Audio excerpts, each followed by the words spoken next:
Hello, hello, hello. So for those of you that don't know me, my name is Bella Luna.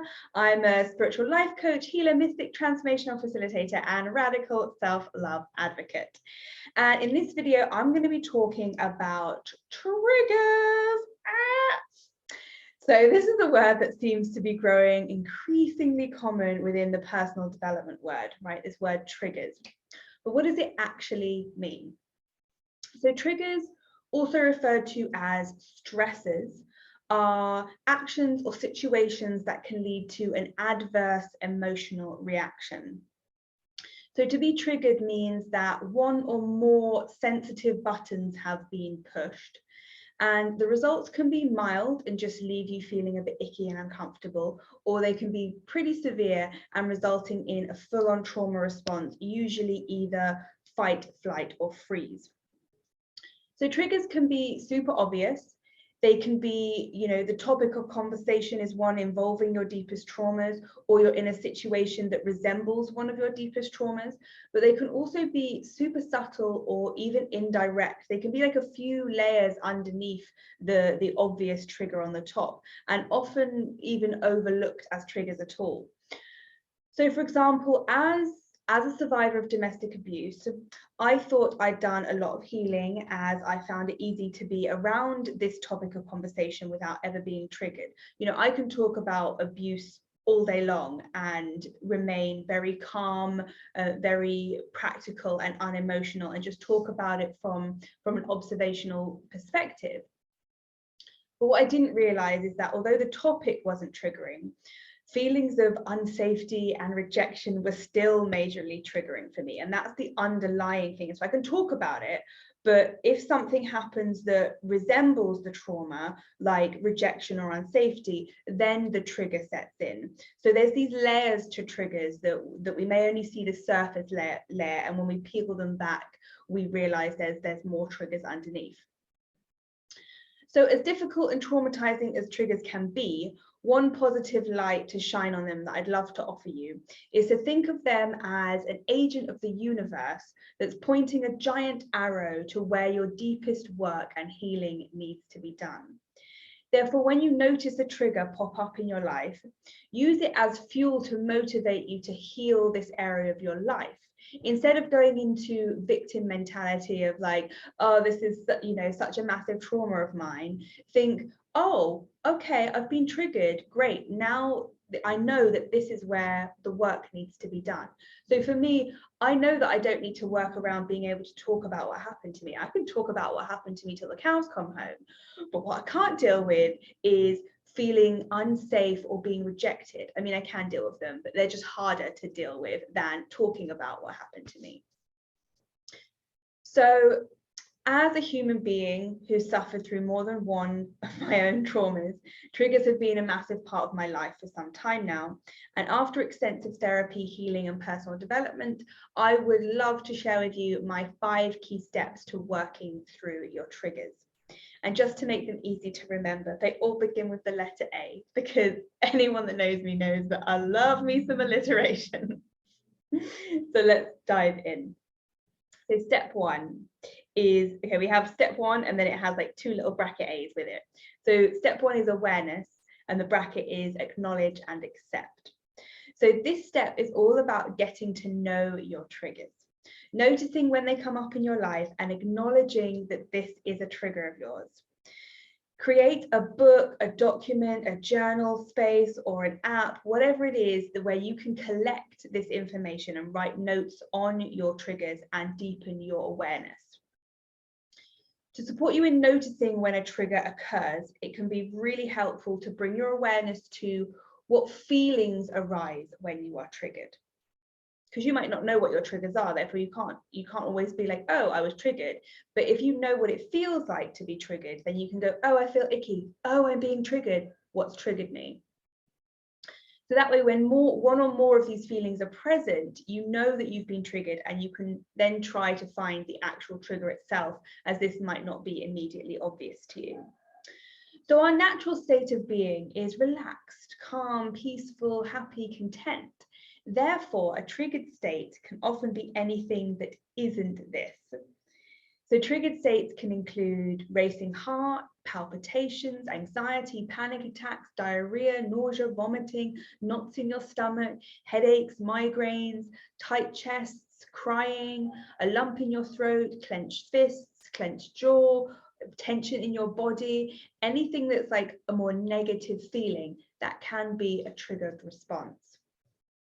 So when you notice that familiar, icky, uncomfortable, tense feeling, train yourself to get excited, well, as excited as possible, pleased maybe, about having another piece of information, another piece of awareness to add to your collection.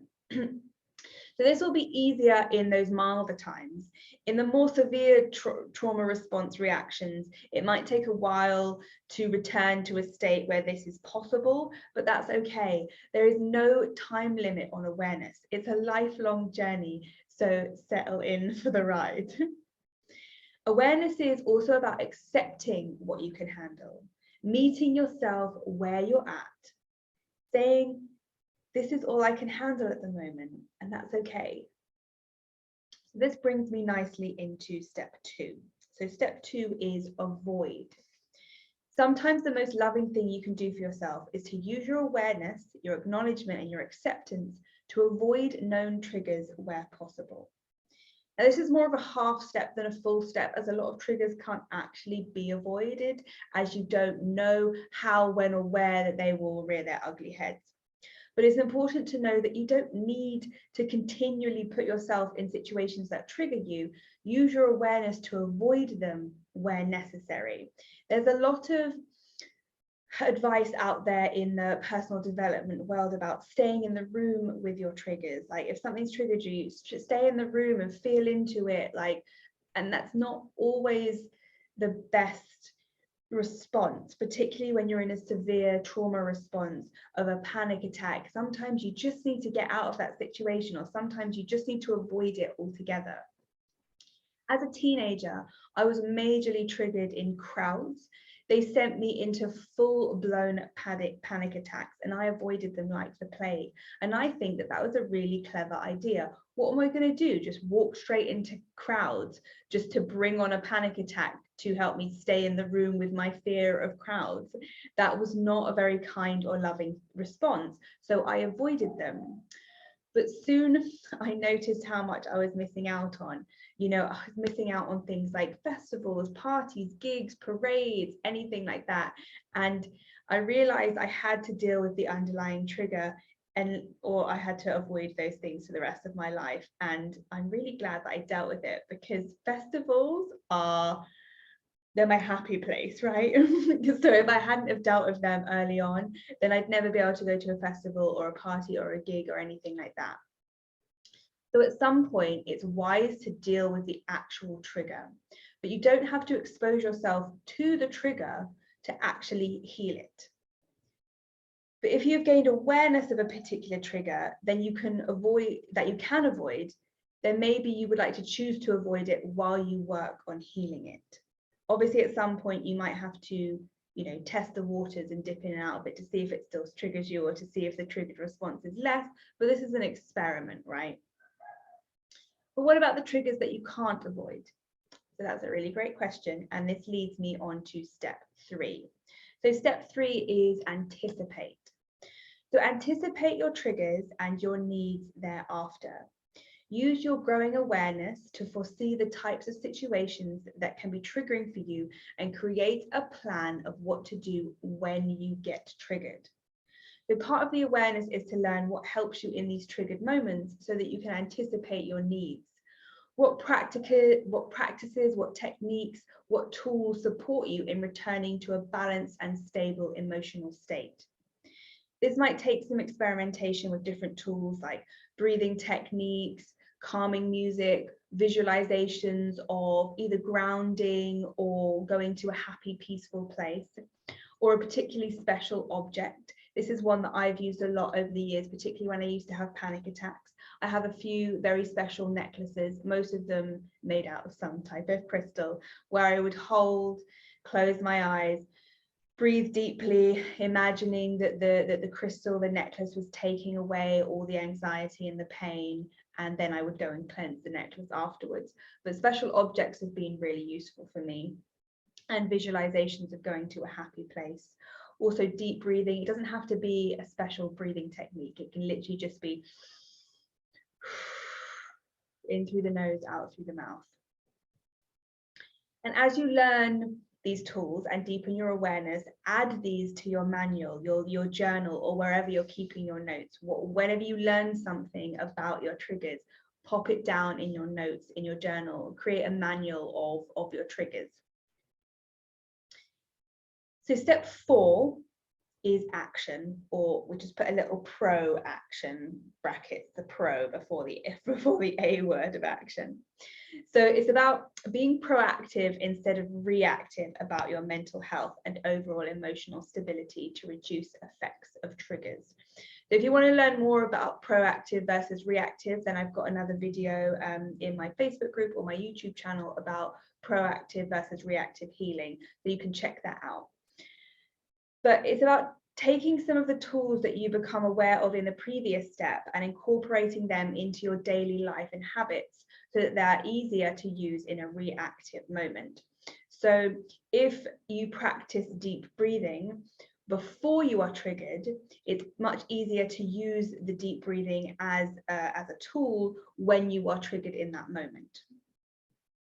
Ensure your basic needs are met. Ensure you are having a balanced diet, you're eating the right foods, that you're drinking enough water, that you've got shelter, comfort, that you're sleeping enough, that your physical environment is safe. If these basic needs are not met, then when a trigger appears in your life, your ability to deal with said trigger will be significantly diminished.